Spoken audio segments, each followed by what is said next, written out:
This is unprecedented. 650 shows, and never, ever, ever, ever, ever have we had 5 people on set at the same time. 5 before the game? 5 before the game. I have some bad news. What's the bad news? Five Guys is already trademarked and owned by another operation. yeah, you guys are not going to be able to monetize that. All right, so we're renaming it 3 Guys Plus 2 on this 650 episode of 3 Guys Before the Game. It's brought to us by GoMart. Get yourself a GoMart rewards card. Immediately begin saving on food and fuel. By Lou Wendell Marine Sales in St. Albans. They sell family fun. Visit LouWendellMarineSales.com. Wren, in fact, just took a Lou Wendell pontoon up the Mon River to get here. Amazing. By Tudor's Biscuit World. Start your day the homemade way with a Tudor's Biscuit. By Comax Business Systems, keeping West Virginia's business data safe, secure, and efficient for 25 years. And by Jan Dills, attorneys at law. They won't take no for an answer. Absolutely will not do it. And by Conley's CPA Group, providing value beyond numbers. Let's jump in. As I said, this is the very first time that we've had 5 people at the same time. We're delighted, we're honored to be joined in studio by new WVU President Michael Benson. Joins us as we are just a couple days away from the start of the school year here on campus, so why not talk before things get a little busy. And also joining us for the 73rd time in 3 Guys history. Just broke Garrett Green's record. The Vice President and the Athletic Director of West Virginia University, Mr. Wren Baker. Is this like Saturday Night Live? I am a 4-timer. Can I get a 4-timer's jacket? I think there is something I think he has moved into first place in guests. I think that did pass so? Emmett, Did he pass Jordan, Nate? Yeah, and I Garrett think Green. you're That's right. past Nate, has he? Yeah. Well, no, Nate's kind of co-host. Well, Nate was co-hosting. It's not really a guest. Well, I'm coming for you, Wren. Yeah. I hope I get invited back. Mr. I hope you want to come back. Yeah, that's probably Yeah, more appropriate. get through one before you start talking about 4 here, man. I take that back. That's true. Yeah. No, we're fine. We're good. It's good to have you here. Thank you. Pleasure You're to be here. busy. Last night you were busy. Both of you guys. This was crazy. Like I turned on YouTube last night on the YouTubes. Turned on the YouTubes last night, and just not YouTube TV, but YouTube. And there was a live, and it had outline of state of West Virginia, and the event was taking place at the stadium where you bring all the freshmen in. And right when I turned it on is when everyone was in the state and they were singing Country Roads, and there was 1,500 people watching that thing, and I went like, wow, kind of neat.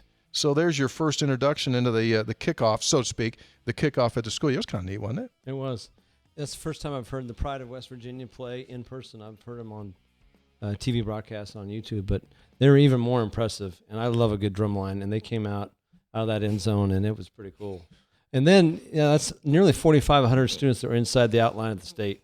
So it's one of our biggest freshman classes. You certainly hope they'll retain and persist. Sure. So we'll have that number here pretty soon, but I believe we've staunched finally that persistent decline that we've had the last several years. So it was really fun to see them out there, and Wren can back me up. They were very well behaved in between kind of the directives we gave them, but they sat there until it was time to come on the field. But Caleb, our Mountaineer, led led cheers and taught them a few things. We did Let's Go Mountaineers probably 15, 16 times, didn't we? Yeah. Oh, they got a lot of Let's Go Mountaineers. Yeah, they did. And it Taught was them great that fun. one. Yeah. And every speaker encouraged them to go to class, and I encouraged them to go to High Street. So Oh, man. Right on point there. Well, Right on right brand. on point. Yeah. Well, I mean, it's Got it all covered. That's not the other true. speakers were Anyway, saying home, class. I said go to class as well. So. Yeah. So you mentioned approximately 4,500. So I would assume one of the biggest things for you to accomplish, like year one, day one, you want retention, right? That's the biggest thing. What's the key to successful retention of students? I think it's the first year, and that's the reason we have a freshman residency requirement, because you want students to have this immediate tie to campus. They meet their roommates. They feel a part of a community. Right. And then, of course, academic classes launch on Wednesday, but all the lead up to it, all the kind of pre-semester, the orientation, tonight's the concert.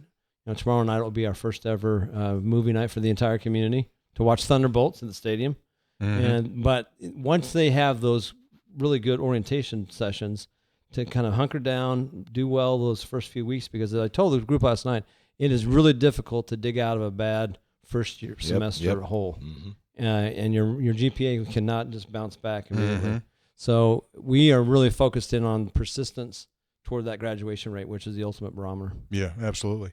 Adventure, West Virginia, when they take those kids out before they enroll here, that thing's invaluable.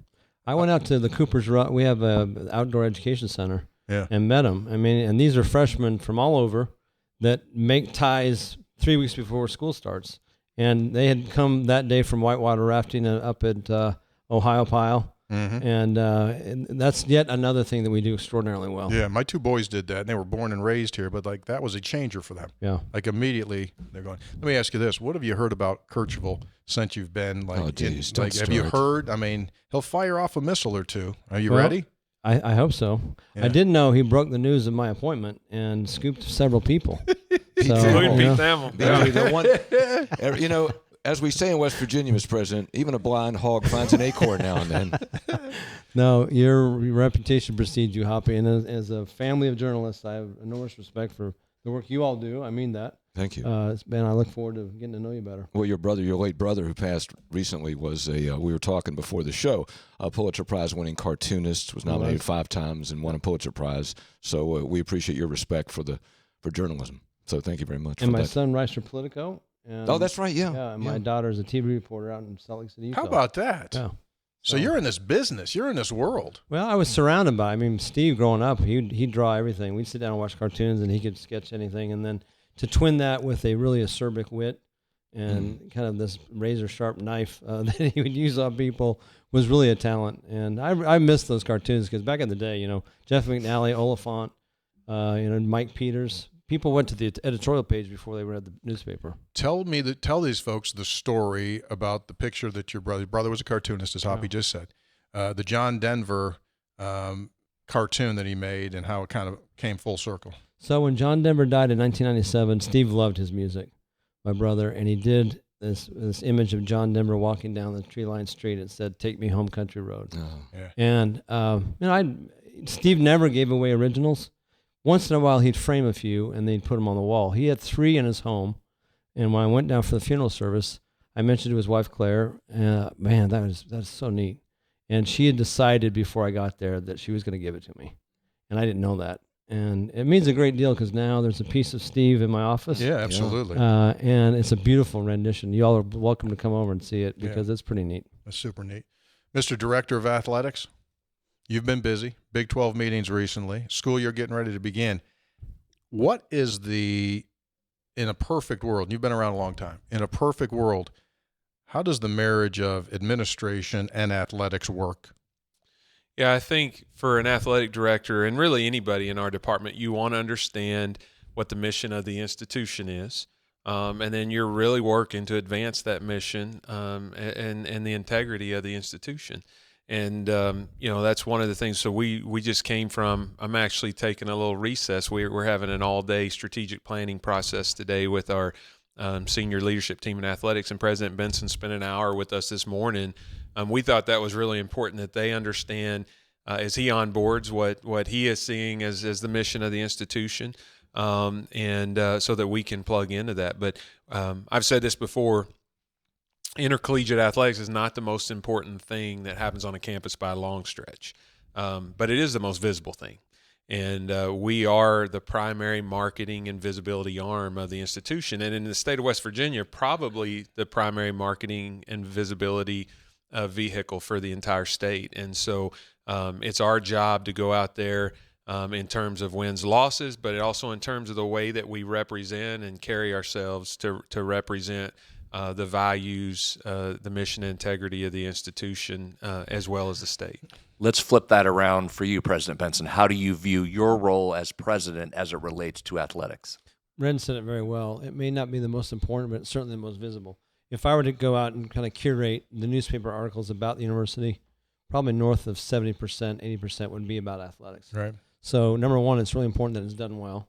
And as I told the group today, in all the talk of NIL and rev share and payroll for a football team, which is just unheard of, we've lost sight of that kind of the acronym we used to use, APR, Academic Progress Rate. And I love our student athletes, and I love how they compete and represent us so well. But our job is to get them an education and get them graduated. So working hand in hand with Wren and his staff, his coaches, all of his advisors, the counselors he has in athletics is absolutely critical. And I love winning on Saturdays as much as anybody, but we have to not lose our laser focus on why we're here, and that's to get these young people an education. Mr. President, let me follow up on that because, as you've concurred with Wren said athletics not the most important thing, but the most visible, and I would agree with that. I think everybody would. But at the same time, with the dramatic changes that have taken place, take the term student athlete, which is tossed around, and I would argue is almost obsolete now. Would you agree that the student and the athlete, that the divide is greater now than it's ever been? Mm-hmm. And if, in fact, it is, what does that mean for the mission of the university, which is primarily to educate people? Because now you almost have a professional model with these athletes. Nothing you said is anything I disagree with. I will tell you this. I've heard the argument that, look, if I want to be a professional musician, I can go to the university and study music. So the same should be for someone who wants to study football or basketball or swimming or whatever. That divide, that chasm is growing. I think we have to make sure we emphasize it. And yes, the professional model probably is coming particularly for football.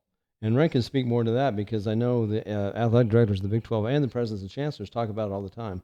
And the next 1,000 days, I think, are really going to be critical. Why?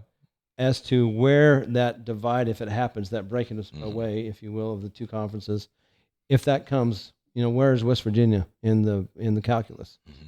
So just to follow up on that and back to the academic side, so how concerned are you as an academic, but also a fan and an athlete, former athlete, marathon runner, I believe, correct? Yes, sir. So how concerned are you that again, these athletes are probably getting, when you think football and basketball, are getting farther away?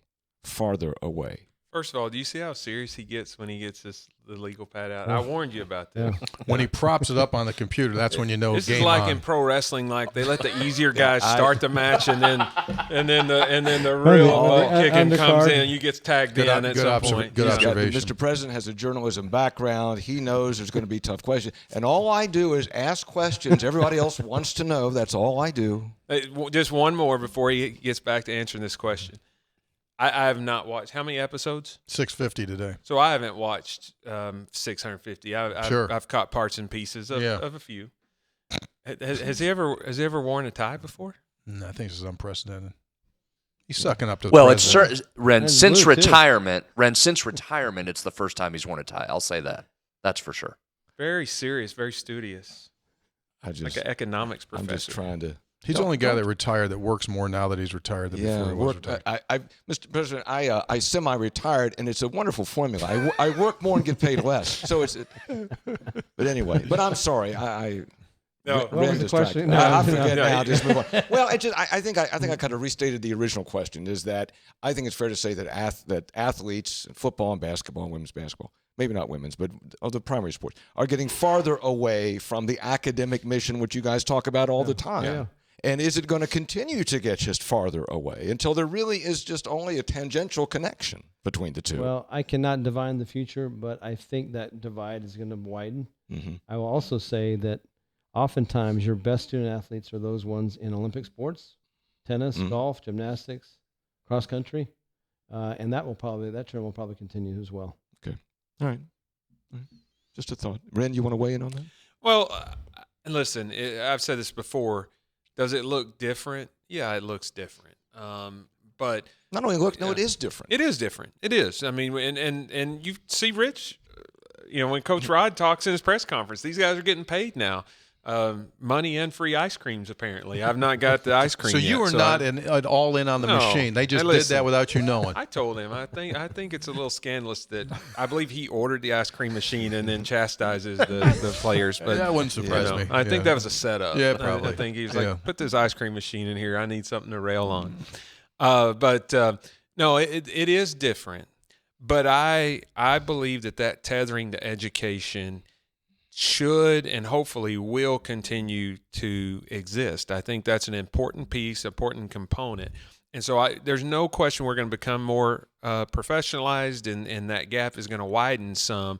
What I hope doesn't happen is that it gets severed, because I think that tie to education is still really important and really critical. And I think it's critical to people at home. I think people I think alumni want to know that the young men, young women that are in the program are representing not just their sport, but their institution, and that they're going to class in the same buildings they went to class in. They're staying in the same dorms. They're, they want to feel a connection.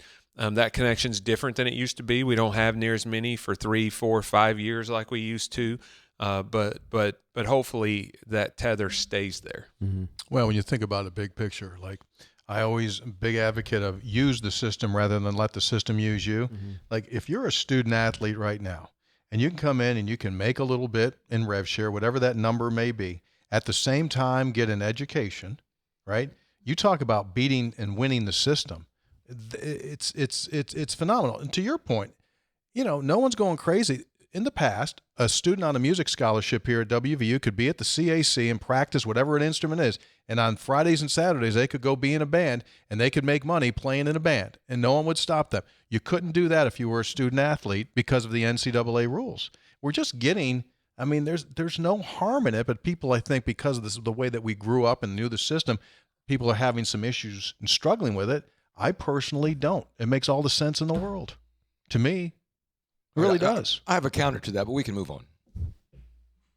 Why You have a what? You have a counter to that? What do you mean? What do you mean by that? Just that I would argue that I don't want to exclude these guys, and you and I argue. I was just going to say that if you have a student who's here studying music and on a weekend they play in a band, I would argue that they are primarily here for the music education.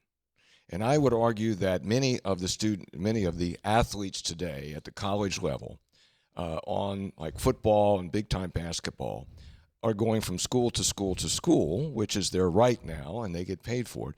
And there is not an academic component. They're not transferring for academic reasons. They're transferring financial and financial reasons. I think there's some. Yes, there's definitely for a strong percentage of the revenue sports that is true. But it's still incumbent upon us. They're making the money from a rev share standpoint for a very finite, very short amount of time. And so here's where I go back to how important it is to remain tethered to education. First of all, in the non-revenue sports, I think for the most part they are still transferring and selecting to go. Yes. But for most of those young men and women, they are not going to play pro sports. They are not going to make money beyond their collegiate eligibility for sports. And so it is important that they have plan B, whether they're thinking about it or they want it or not. I think it's important and incumbent on us to make sure that they have it. I'm putting my legal pad down. Good. You guys get a little softer over there. Okay, this can be both of you at separate times. Do you feel we're in a better spot in college athletics over the last year than where we were 3-4 years ago? I'll go first. It depends how you define better. It certainly is more opportunities for student athletes to make money, to have their name, image, and likeness kind of splattered everywhere. The educational opportunities are always there. So it seems like college sports people have this insatiable desire to consume collegiate athletics. And so that every year it seems like that increases. So what does that mean? That means greater exposure for your university, potentially greater enrollment. So I would argue from our perspective, Coastal Carolina University going to the World Series this year in June, one of 2 schools left in the finals. That was unbelievable branding for us. Someday WVU, I promise, will be there. And I can't wait until Mountaineer Nation takes over Omaha, Nebraska. Yeah, that will be fun. So there is a kind of collateral benefit that comes to an institution when your teams do well. And I would argue that given media, the way people consume media now, your school could be everywhere. It could, and people know more about you and your product and your programs, and that's a good thing. Agree. How about, Wren, from the standpoint of the recent guardrails that have been put in place? Yeah, I think we've taken a step forward, but it's a journey that's certainly not complete, and is going to face a litany of challenges, I suspect. I use this reference a lot. If you start falling down a staircase, before you get up, climb back up the stairs, you want to make sure you're through falling. I don't know that we're through falling. And so I'm hesitant to say we're in a better place, but I do think that the settlement is a good first step. We just need to not fall down some more steps on our climb back up the staircase. I do believe there's more attention being paid to this on a national level, certainly in D.C. But we're going to have still, I think, some more. There's going to be some more storms on the horizon that we're going to have to fight through before we get to a system that's sustainable long term. Yeah, I want to touch on that in a second. In other words, what I'm going to say is, where is West Virginia in regard to being competitive going forward? I want to talk about these leagues that are in this tug of power. We'll talk about that in a second. With the Mountaineer season about to start, GoMart wants you to register and try to walk in to win the Mountaineer Man Trip. Wren's done the Man Trip before. You can go to a GoMart, scan the QR code, put your name in there, and you could be selected to walk into the stadium with the Mountaineers when they make their way in. Got to do that pretty soon. Real quick. Yeah, First real game's quick. coming soon. First game's coming. Yeah. So go inside of a GoMart and scan the QR code. Three Guys Before the Game is also brought to us by Jan Dill's Attorneys at Law. Last episode we told you, just named the fastest growing business in the state of West Virginia now, serving clients in all 50 of our states, created, based here in West Virginia, but now receiving national honors as the fastest growing business in the state of West Virginia. They specialize in the area of veterans benefits. So if you're in need, check it out. Jan Dill's Attorneys at Law. They won't take no for an answer. Over the weekend, pretty wild. You guys have probably heard the mumbling, but like Big Ten comes out and says, forget about 12 or 16 teams in the college football playoff. Let's go 24 or let's go 28. 64. So, yeah, 112. Yeah, so, everybody. So everyone is kind of like saying, okay, we're pulling the taffy here. Which way is this thing going to go? You made a good point earlier. The only thing we care about going forward is West Virginia University's viability in this world of collegiate athletics. Today it's Power Four. Who knows what we'll call in the future. Wren and Mr. President, what are we doing? How are you making sure that WVU is in the party the next time this thing gets shuffled up? Yeah, I think from a first high level, the board, the president, and our athletic department are working in concert, in unison, and that alignment is really critical. And it's the best anywhere I've ever been, and it's the best since I've been here. Everybody understanding that there's likely some kind of changes on the horizon, and what can we do to best position ourselves? Unfortunately, there's not an exact rubric, right, or a metric where you can just look at and, okay, we check this box, we check that box. But I've said this before, we have a lot of things that work into our favor. Very strong brand, do very good viewership, do very good from a licensing marketing standpoint.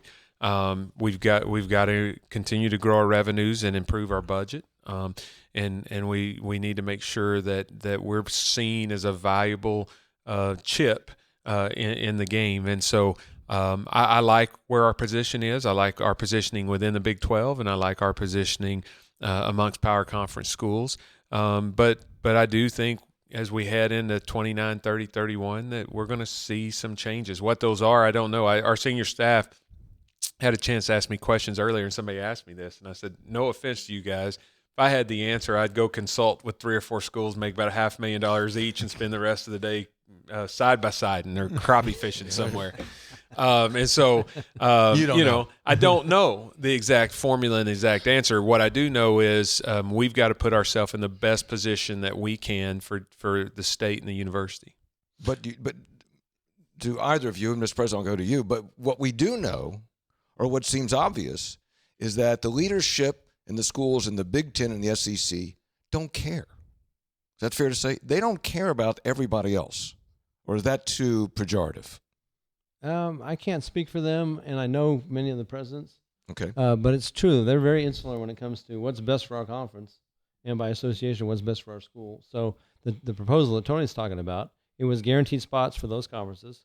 I think 5 spots for the 7, 7, 5, 5, and then some at large. Mm-hmm. So they're banking on a whole bunch of at large. And when you have a conference of 14, 16, 18 teams, you're gonna have a bunch of your teams in the playoff. So yeah, they are looking out for themselves. I would concur with what Wren said. We are aligned at the university with our board, with our administration, with Wren and his team, and the Big 12. I mean, the Big 12 is in a pretty good spot right now. I would argue that competitively, we're up there. We have to do better in football this year, But look at baseball last year. Look at women's basketball, men's basketball. I'm very optimistic. I'm very sanguine about the future. But Wren, on that same question, I mean, you know these guys.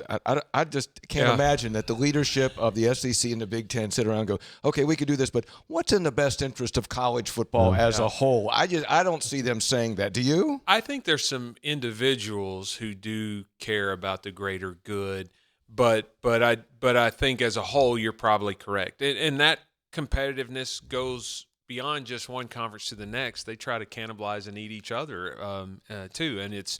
I mean, I said this before. I think the difference between our system and the pros is there's a lot of incentive in the pros to grow for the greater good. Mm-hmm. We're kind of all pirate ships sailing under our own flag, just trying to find another ship to raid. And so that's just the reality of the system that we're in. I'm not too panicked right now about this proposal.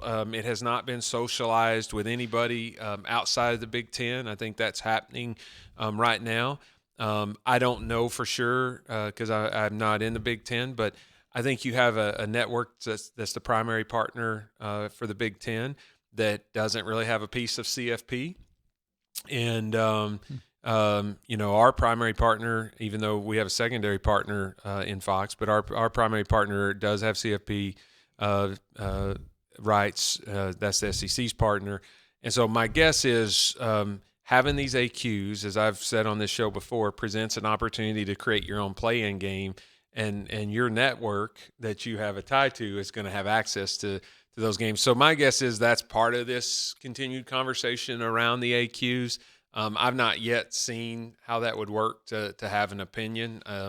We should be having conversations in our conference amongst our colleagues here over the next few days to socialize it and get a sense. So that's real information. When you guys saw that break, that was news to everybody, I think, in the Big 12. Mm-hmm. And so I hadn't really had a chance to dig into the details to have an opinion yet. But listen, we know that postseason college football is very, very valuable inventory, and people want to try to get a hold of it, both networks and also conferences, because that's who benefits from the network's viewership. Speaking of valuable postseasons, let's talk hoops a little bit. Where'd your love for hoops come from? Football was kind of my first love until I broke my leg pretty severely in Texas, and then gravitated to basketball. But as a BYU fan, watching Danny Ainge and that layup against Notre Dame, even though I went to both schools, the Irish will never forgive him for that. Yeah. And then I just, in Utah, Hot Rod Hundley was the voice of the Utah Jazz. And when I was a kid growing up in high school, I mean, everybody knew Hot Rod. And I've watched the documentary and the kind of the interesting parallels of the kind of two different lives and two different populations. Yeah, exactly. And it kind of came together at the end there. But the Jazz with Stockton Malone, I mean, how can you not love that team? And then when I played at BYU, they were actually pretty good. That one year I played on the JV team, and I told Tony, watching Tim Hardaway during the WAC tournament. I mean, that was a brand of basketball nobody had ever seen before.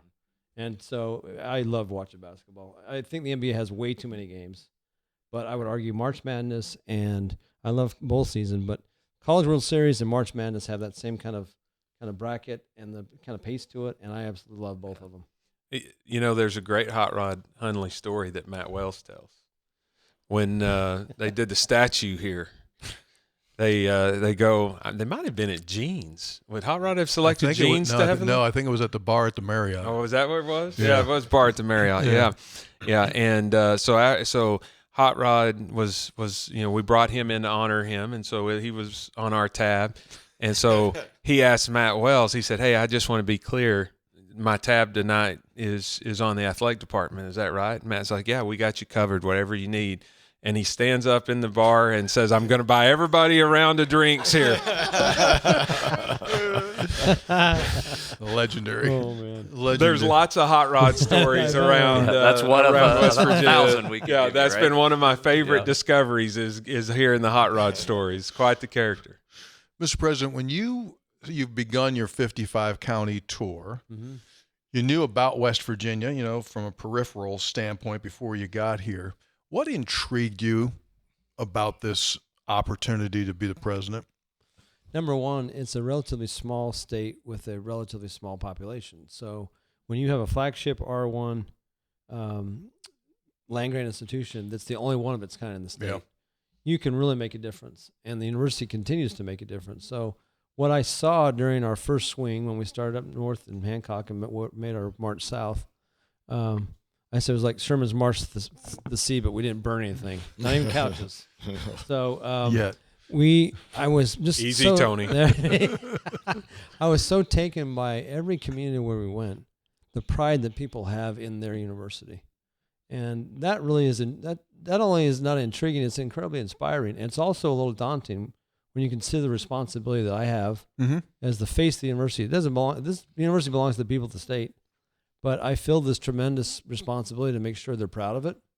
That we, through our extension services, offer every single opportunity to every person who wants it. Through those services, you see the WVU medicine flying WV on the side of all those hospitals, and the people that have confidence in the care they're getting, if they're in Ripley or if they're in Beckley or they're out in the Panhandle. And I'm starting to learn the geography, and we're 20 out of 55, and I can't wait to get on the road again and get to the rest of the counties. But people love this place, and that's not lost on me. Yeah, it is so true. Last time we talked, there's 55 counties. You'll find that flying WV in all 55 counties.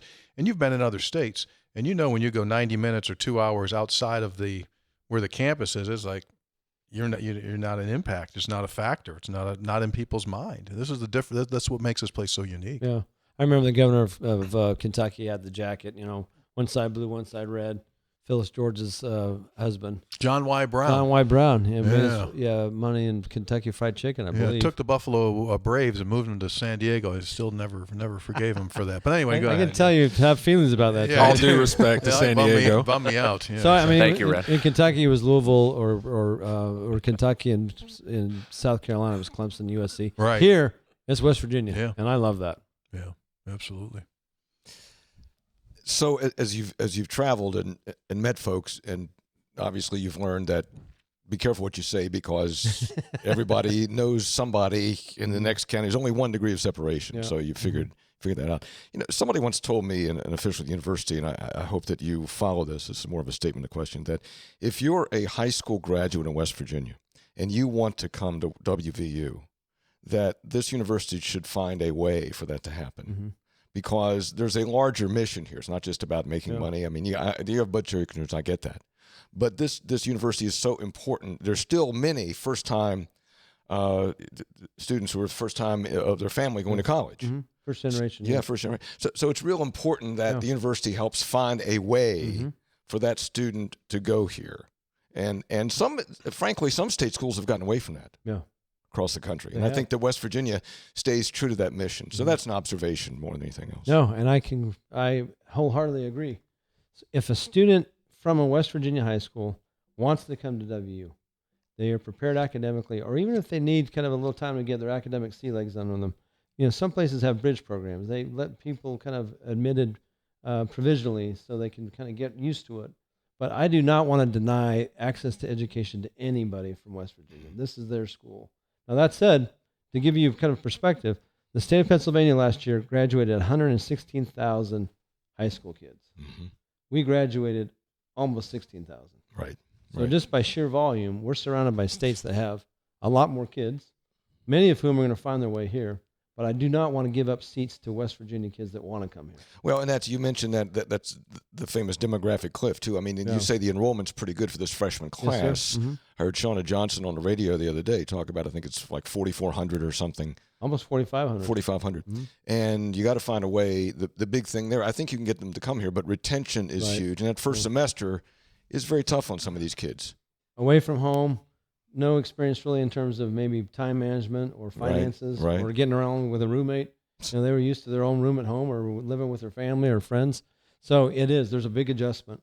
And you spend so much time and effort getting a kid through the door, a student through that door. You've got to keep them here because it's like, starting a degree and not finishing it. There's the value in the education, but the value is in that diploma. Sure. And being a graduate. And that's our ultimate barometer is that graduation rate. Okay. Wren, that's way up the list in athletics right now, too, retention. right? We talk so much about the NIL part of it, but retention of those athletes to try and calm some of the waters of the transfer portal has got to be way up the athletics wish list as well. For sure. I mean, you know, this year in football, for instance, people ask me how are we going to be. I said, well, I think we're athletic. I think we're quick. I think we're going to play hard and have an edge about us. But we have 75 new players. I mean, we picked up 2 last week, I think. So, you know, like were they on waiver from another school? I mean, it's amazing. And so I do think as we normalize and we settle into this new era with rev share and all of that, I think it is really important that retention piece is there. And we're never going to go back to where it is, but I think the schools who can keep their nucleus of talent in place are going to have an advantage for sure. Yeah. Like anything else, right? And also coaches, honestly, that can adapt. And we talked about this in the basketball search, adapt teaching culture quicker. A lot of coaches who traditionally have done well have done really good job of taking their freshmen, developing them as they become juniors and seniors and the leaders on the team who are ambassadors and carry out the culture. Right. Now you don't have very many 4th and 5th year players to teach the young guys. And so it's really more incumbent upon the coaches to teach that culture quicker. You know, I think you could make a pretty strong case, and this goes back to a point that Hoppy made earlier about, like, are we better, are we worse, or like, where are we at? Like, this is we're in right now, this moment, this is unprecedented. This isn't going to happen again. I mean, this is the 2nd year in a row that men's basketball does not return a single point. The last time it happened prior to last year when it happened was 1944 after the war. It's not going to happen again. You're going to at least get 3s and 4s and 5 guys staying. And in football, why are there 70-plus new players? There was a coaching change, and the portal is still the portal, and there's going to be more restrictions. I think this is unprecedented. I truly do. This won't happen again. And the thing that excites me is because rules have changed, basketball has been able to already practice, like real practices. And if you had to start October the 15th, like it was, I'm sure, when you played, like it would be way too late to get those guys together. But basketball is going to be just fine this year and then going down the road. And Rich is Rich. Rich is going to win. It's just a matter of when he's going to win. Like, this thing's set. Baseball's set. Women's basketball is set. Men and women's soccer are set. Like, rifle, national champion. Like, this is good. For as crazy as it is, it's still very good. Right? You got 2 first-year coaches in your 2 main revenue sports. Most times you're going like, you're going like. Well, pre-portal, you would not have been able to have the success basketball had last year. You'd be 3 and 4 years behind, and you wouldn't be able holding to walk-on tryouts. Yes. Like as students file in after Sunday Night Lights, you'd probably be having an open gym trying to. Now that said, the instant transfer portal of putting somebody in a week after they were in high school, if we can take advantage of that, or do one of those. So if that comes along somewhere along the line, we'll take that too. Retention important. But that's important. He carries a burden. Let me just give you a little background. Because in West Virginia, when it comes to sports, everyone has the memory of an elephant. Never forget. We had a fight in 1992 against Syracuse. You'd walk down the street today and people were still upset. But so here's what happened. So Kansas gets Sylvia DeSouza eligible. He's playing high school basketball in December. And in January, like 4 days later, he's playing for Kansas. We make it to the Big 12 championship game that year. In March. He doubles against us, and then afterwards he's ruled ineligible. We would have had a Big 12 conference championship. Oh, my word. So he has a campaign. So we claim the tournament championship. He wants to hang a banner. I want to hang a banner. Sure. You have a parade? I want to hang it. We should. Should. Go back and have a parade, hang the banner, get rings. Whole thing. What's anyway, we digress. In the office, you a water guy? You drink water? What do you drink? I love water. Yes. Okay, well, that's great. You know why? Why? Comax Business Systems right now, refreshing upgrade. Just what they're doing. They have the answer, the i12 water cooler. Sleek design meets cutting-edge technology. Separate water delivery, hot or cold. 44 pounds of ice plus 8 pounds of additional storage. Wow. Wren's hydrating right now. Yep. He's drinking water. Yeah. Comax. We think that Thank you, Comax. Hey, Comax, put an i12 in Stewart Hall. That would be just fantastic. And then if you really want to get into the water, Lou Wendell Marine Sales, largest pontoon boat dealer in the state of West Virginia, family-owned for 4 decades. They sell Avalon pontoon boats made 100% here in the United States of America in Avalon, Michigan. 40 years. Check them out at LouWendellMarineSales.com. What? Go ahead. No, go ahead, sir. You got some face cream you'd like to sell? No, not we'll right do now. that next That'd show. be a good sponsor. Here, since we have both these guys here, ask them an awkward question. what do you expect your all's relationship to be in the long term? By that, I mean, Wren, if there's something going on in the athletic department, you think, I better call Mike. Better clue him in on that. And Mr. President, if you see something in sports like, oh, this team is not doing, are you gonna ring up Wren and go, what's going on there? I mean, how do you anticipate this relationship going forward? Mr. President, let me start with you, and then we'll go to Wren. First off, I really like Wren. I mean, I just like. Well, him as a there's person. okay. Well, that's important. That's a small group. Great family. You don't like me, Hoppy? I like you. Gosh. He's got a wonderful reputation. He's chair of the athletic directors in the Big 12. People know him, they respect him, and I put myself in that category. The relationship that we develop is going to be really important. I'm very encouraged. The way it started, it's progressing. You know, there was an issue that came up before I started where I wanted to have a conversation with one of our head coaches, but out of courtesy, because I've always done this, I never talk to head coaches unless I tell Wren first, because those are his coaches. They coach for the university, but their direct reporting line is to Wren. So that relationship between us and openness and the fact that I'm here to support him and his staff, I told him today, I want to see every one of those people be successful, because by association it makes the university successful. And I'm really encouraged about where we're headed. And Wren's just top drawer. Wren? I mean, the relationship's going to be whatever he tells me it's going to be. He's the boss over there. No, listen, I was fortunate to be able to be a part of the process, and not a huge influential part, but a small part of the process of the presidential search, and so was able to do research on President Benson, and everybody just that's worked around him, with him, for him, just loves not just the leader he is, but the person he is, and so we developed a great relationship.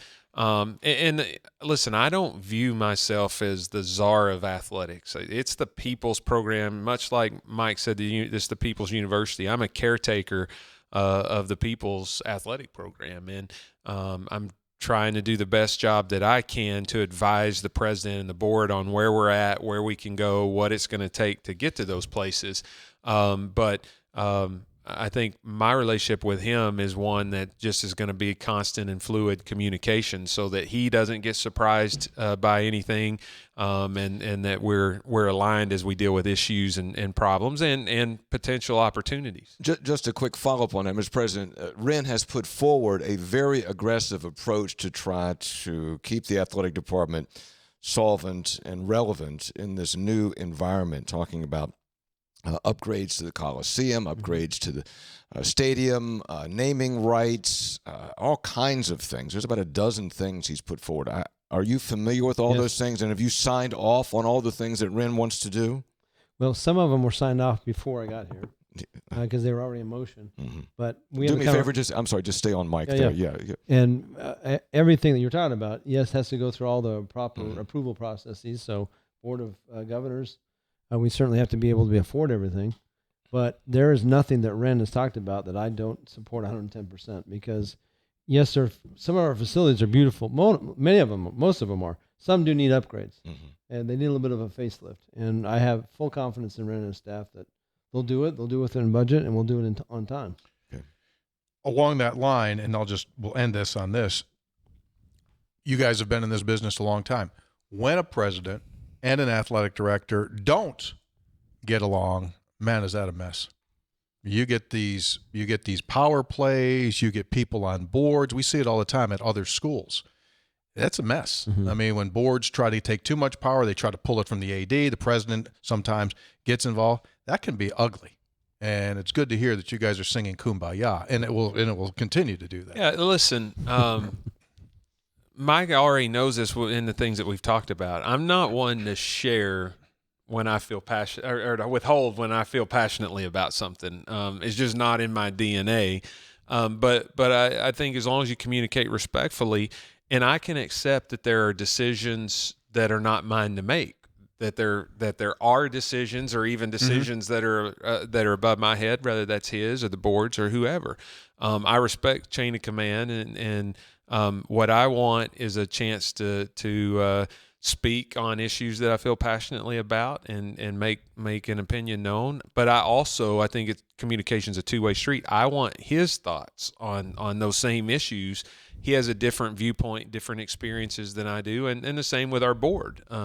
We've got some very, very capable and very accomplished board members in fields that are different than where Mike and I have come from. And, Right. You arrive at the best decision when you have a shared communication process. And so I think that's incumbent on every participant to actively try to make that happen. Yeah.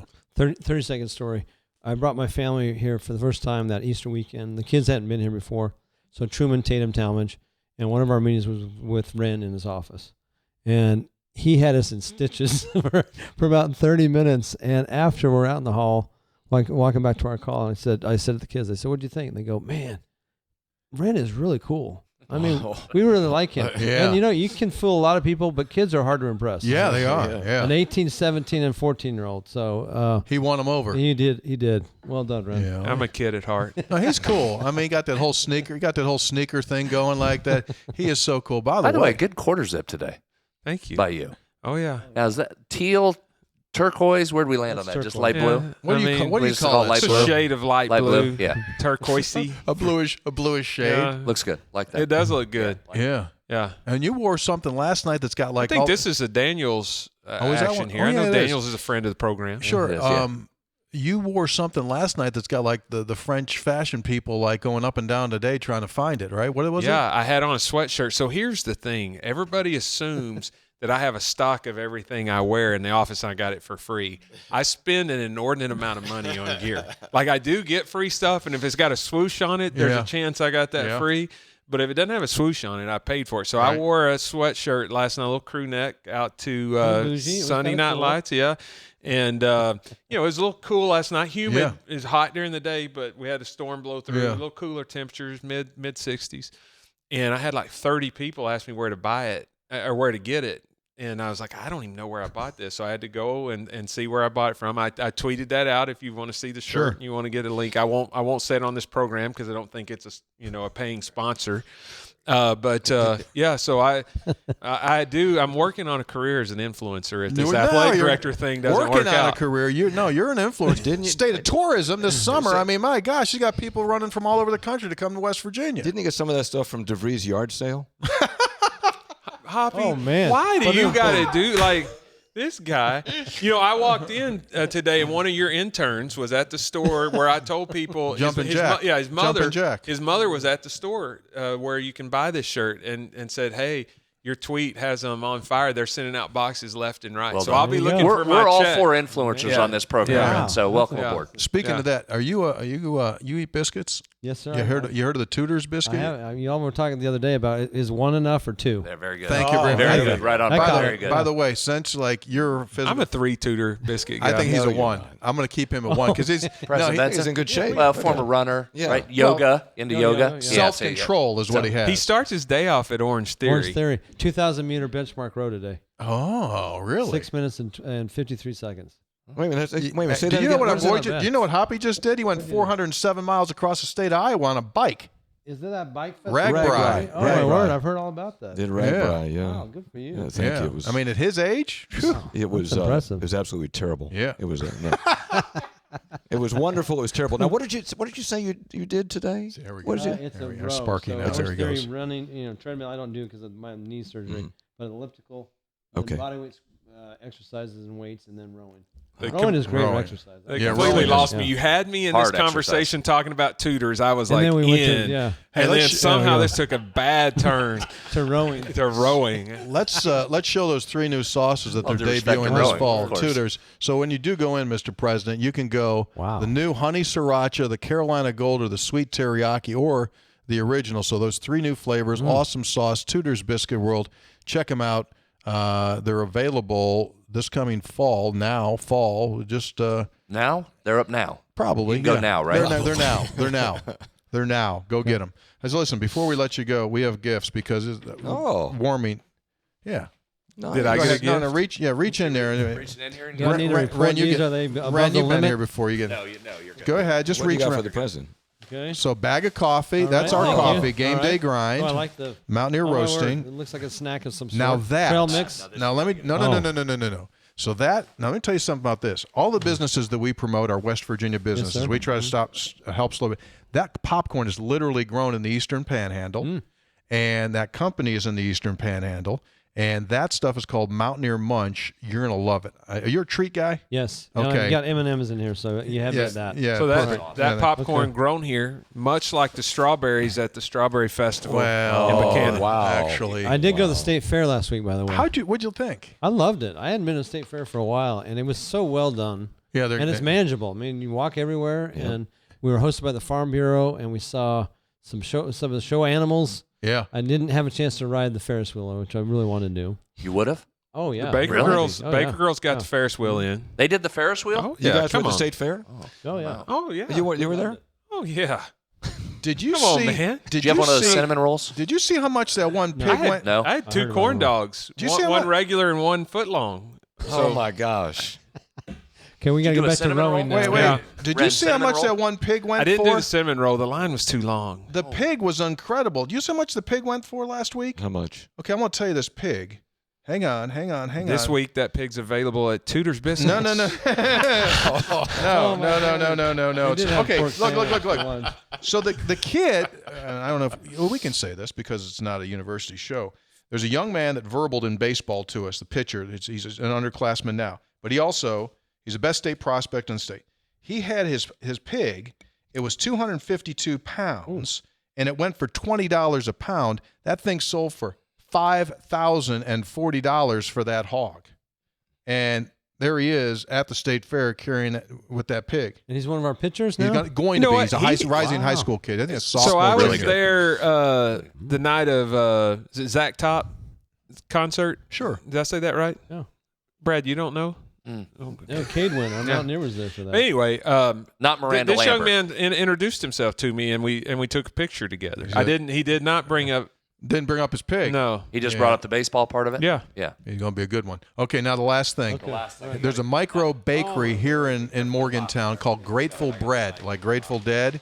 She makes sourdough treats that are they should be illegal. They're so doggone good. Look at this thing. There's scones in there. There's chocolate chip cookie. Wait. We got We're having all kinds of turn problems over. here. We got to turn over. Whoa. Hoppy, can you get it back The box- over there? What happened? What happened? The box was broken inside. Okay, just push the bag. Hey, Mr. President, just oh, there you go. I hate that. Major issue No, here. Oh, geez. Hey, look, we point got guard, stuff falling point guard, everywhere. He got handle on it. We got it. Like, That was a lot of background The noise. packaging's been compromised. We're gonna have to just eat this now. Like, those are really good. You'll enjoy those. You've got some folks from The Grateful Stewart Bread? Hall. Grateful Bread. Good name, right? She's really Very creative. fantastic. Does sourdough stuff. It's really, really good. Thank You're going to you. like those too. Dusty you very took that much. back to football, and they were bragging on it over there. Oh, did he bring some back? I don't know how much of what you gave him he brought in, but there was some. You just can't get to her house. That's the thing. Listen, well, look, I know you need to run because it's like busy time for you. Can't thank you enough for spending some time with us, and we look forward and we encourage folks to get to know you as they make their way up here to the stadium. And for basketball, it goes by so doggone quick, as you know. It goes. Soccer's already underway. Women's soccer, men's soccer starts on Thursday, and we're like next week. Volleyball will be here before you know it. Volleyball. Next week is game week. Yep. Wait to see this thing get Incredible. pretty good. Well, if I'm out and about, people see me, please stop. I will stop them, introduce themselves. I hope I'm approachable. I think I am. But I'm so eager to meet as many people as possible. And thank you again for the opportunity to be here, but thank you for the chance to be at West Virginia University. Absolutely. It's our pleasure.